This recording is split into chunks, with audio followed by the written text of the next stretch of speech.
쏟아지는 수많은 뉴스 가운데 가장 관심을 끄는 이슈에 대해 집중 분석해보는 특급 추적 시간입니다. 오늘 추적할 사건은 바로 이 사건입니다. 네, 이른바 땅콩 회항 사건으로 무리를 빚은 조현아 전 대한항공 부사장이 국토부 조사 결과 고성과 폭언을 한 사실이 확인됐습니다. 조현아 전 부사장은 내일 검찰에 소환돼 조사를 받을 예정인데요. 국토부는 대한항공에 대해서도 운항 정지 등 행정 처분을 내릴 방침입니다.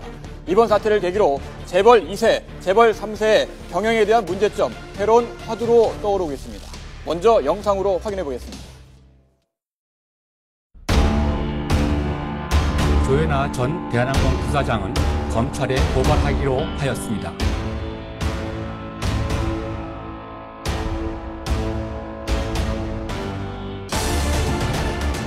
왕이 하인한테 하인 대하는 그런 느낌을 받는 거죠.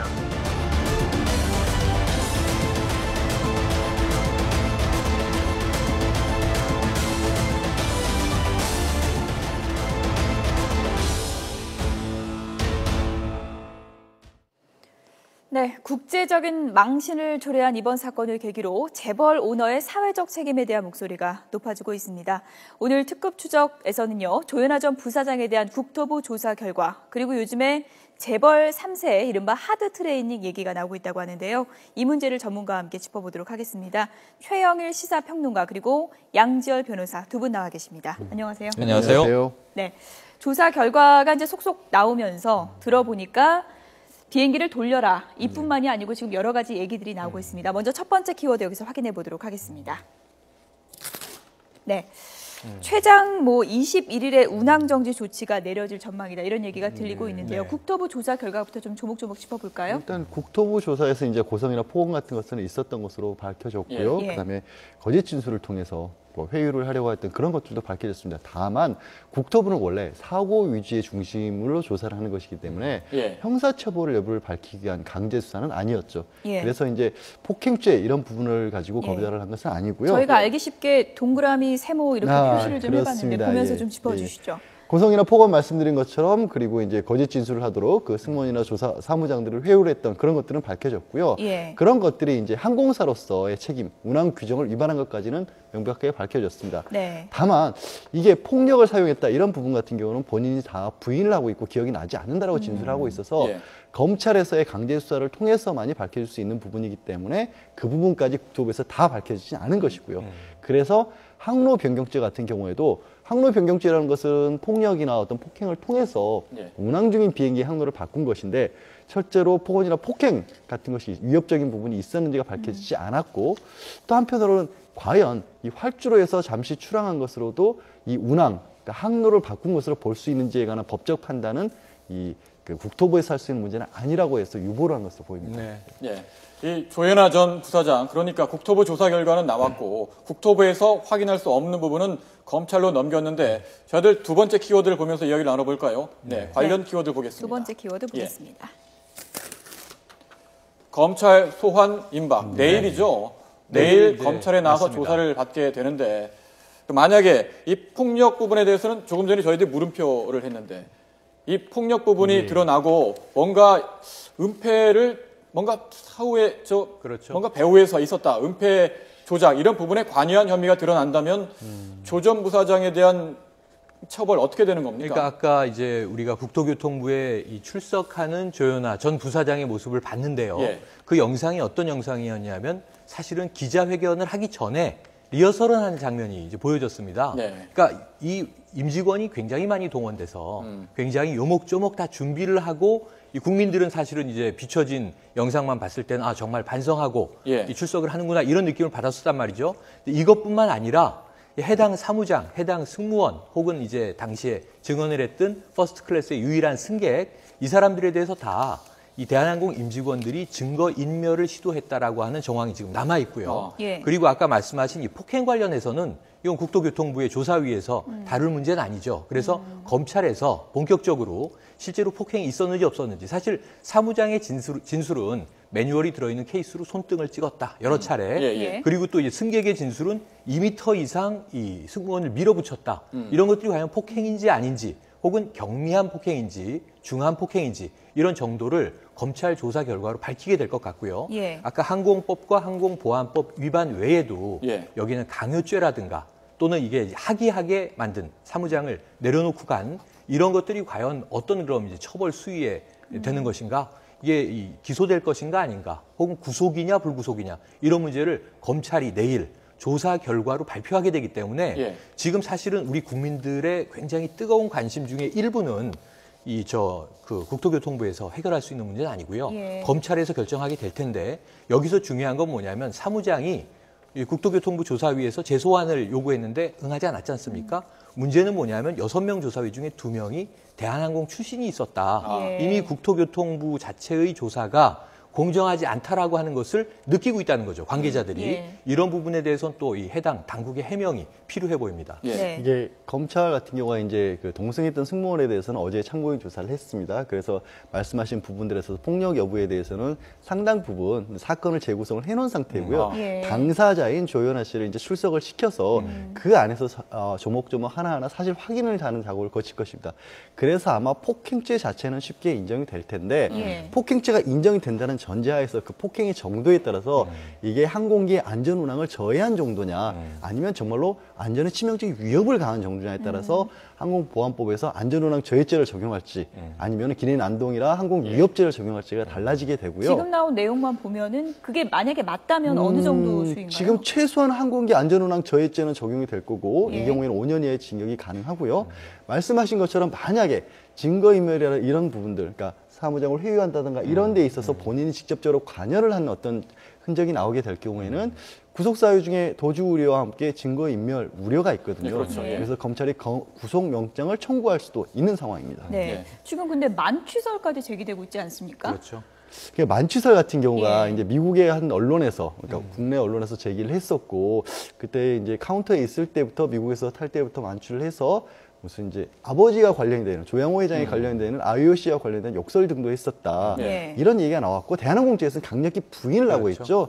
이런 거는 전부 없었고 법적인 조치까지 취해야겠다고 하고 있는데 사실 어떻게 보면 변호사인 제 입장에서는 그거 그냥 인정하고 들어가는 게 낫지 않을까. 왜 그렇죠? 왜냐하면 지금 상황에서는 조현아 씨가 뭔가 감경 앞으로 법적으로라도 조금이라도 용서받을 수 있는 여지는 그런 거밖에 없어 보이는 그러니까 처음부터 정도이기 때문에. 지금까지 경과를 보면요. 예. 조현아 전 부사장이 처음부터 모든 것을 인정하고 솔직하게 털어놨었다면 이렇게 장기간, 이렇게 강하게 질타를 받을 것인가?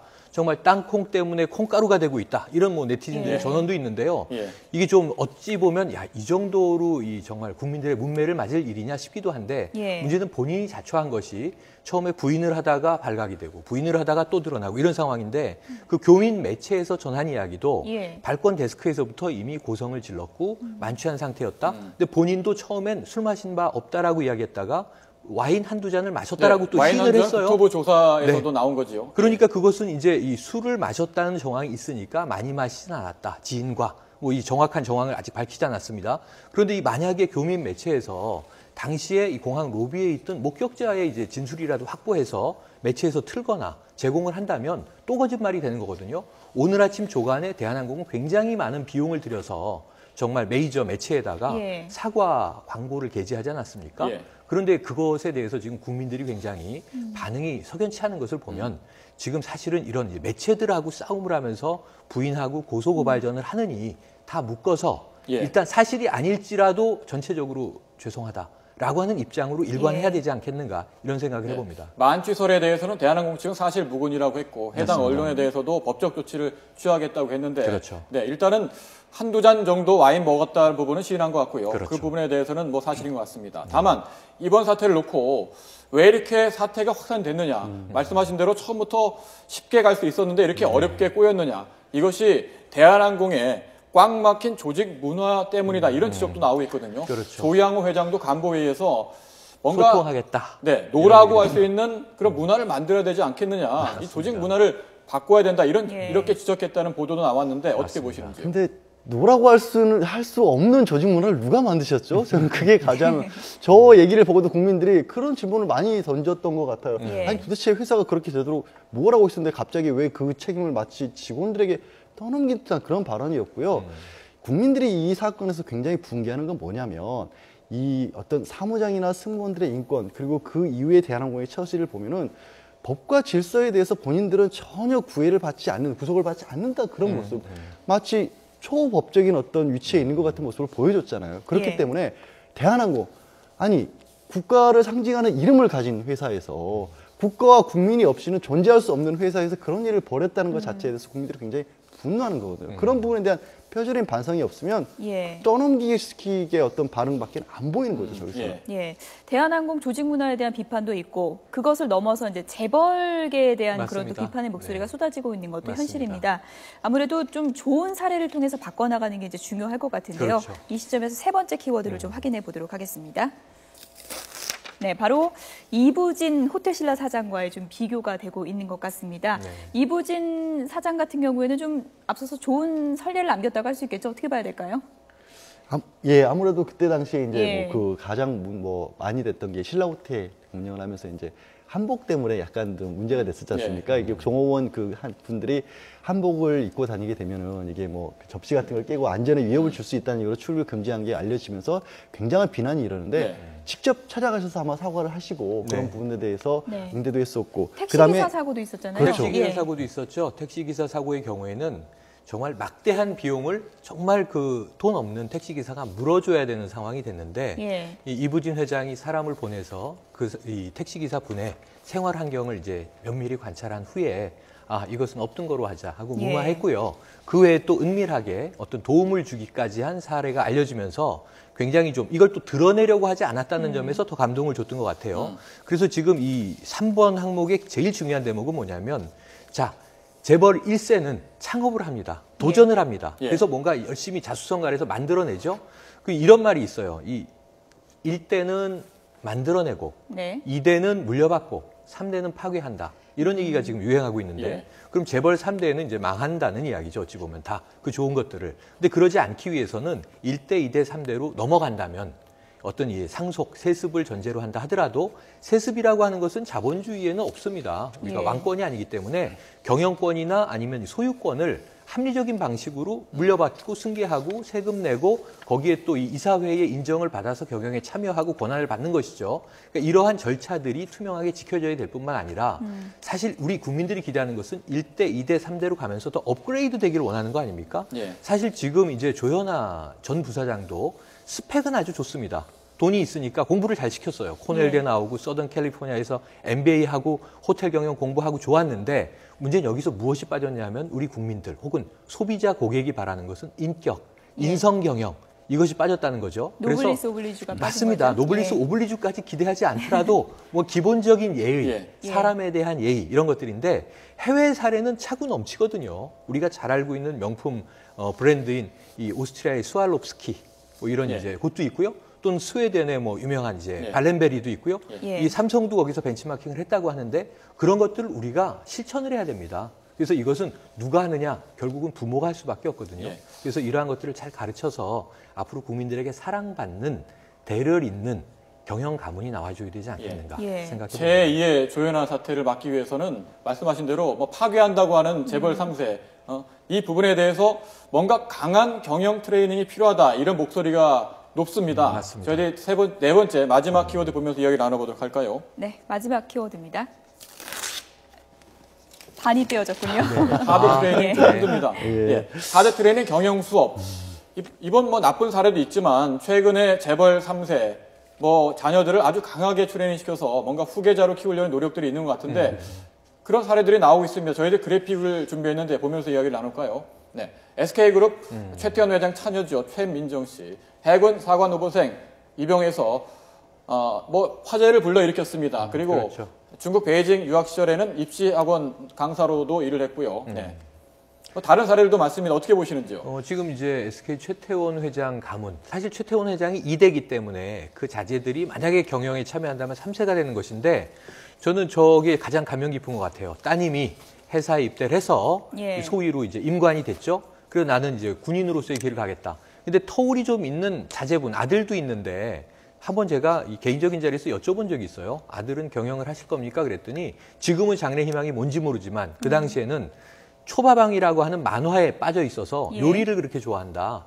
어쩌면 셰프가 될지도 모르겠다. 그러니까 이렇게 가고 싶은 길을 가게 하는 겁니다. 왜 재벌의 자녀가 항상 경영을 해야 된다고 우리는 사고방식이 생각을 하죠? 이것은 그렇게 서구적인 생각이 아닙니다. 그래서 그것은 합리적으로 경영을 정말 하고 싶고 원하고 출중한 이 자질을 나타낸다면 공부를 시켜서 후계 구도를 있게끔 만들되 그것은 이사회의 공식적인 승인이 필요한 거고요. 우리가 월트 디즈니가 창업을 했다고 해서 디즈니랜드를 다 디즈니가 대대로 경영하지 않거든요. 예. 그럼 스티브 잡스의 자제들이 다 뭐 애플을 경영해야 되게요. 그렇지 않고 대를 이어서 승계하는 가문 기업들은 네. 그 후계 구도를 뽑는 나름의 트레이닝 코스가 여기 있는 대로 하드 트레이닝인데 예. 그 방식은 뭐냐면 더불어서 하는 방식을 가르치는 겁니다. 네. 밑바닥에도 떨어져 보고 집안의 도움 없이 예. 어려움에도 처해보고 장학금도 받아보고 그런 것들을 코스로 두고 있거든요. 네. 국내도 그런 하드 것들을 좀 적용했으면 싶어요. 이런 게 좀 확산되면 사회 분위기도 많이 달라질 수 있겠죠. 저는 이제 예. 이런 부분도 필요하지만 그 개인적인 어떤 그 개선을 바라는 거지 않습니까? 그게 아니라 이번 사태 같은 경우는 제도적인 문제점도 드러났다고 봐요. 다른 게 뭐냐면 기업, 재벌이라고 하는 데에는 어떻게 보면 우리 사회 안에 있는데도 불구하고 마치 별개의 왕국처럼 그 안에서는 모든 기본권이나 헌법적 가치나 이런 것들이 오너에 의해서 좌지우지가 된단 말이에요. 예. 국가기관의 권력조차도 마음대로 못하는 국민의 기본권인데 막상 그 안에 들어가게 되면 그 안에서는 정말 철저한 가불관계가 존재하고 예. 뭔가 기본권 침해를 당해도 어딘가에 호소하기도 마땅치 않은 그런 구조적인 모습점이 있기 때문에 개인과 개인 간 사이에서 벌어지는 기본권 침해에 대해서도 법적으로 관여를 하고 예. 수정할 수 있는 그런 조치도 필요하다고 봅니다. 예. 네. 스웨덴의 발렌베리 그룹은 5대째 세습 경영을 하고 있지만 스웨덴 국민들은 발렌베리 그룹 일가를 존경한다고 합니다. 그 비결이 뭘까요? 바로 발렌베리 그룹 일가의 가운에 있지 않을까 싶은데요. 바로 그 가운은 존재하지만 보이지 말라라고 합니다. 여러 논란에 휩싸였던 우리의 재벌 오너들도 발렌베리 일가의 가운을 다시 한번 되새겨 봤으면 합니다. 네. 지금까지 최영일 시사평론가 그리고 양지열 변호사와 함께 이번 사건 짚어봤습니다. 고맙습니다. 네, 고맙습니다. 고맙습니다.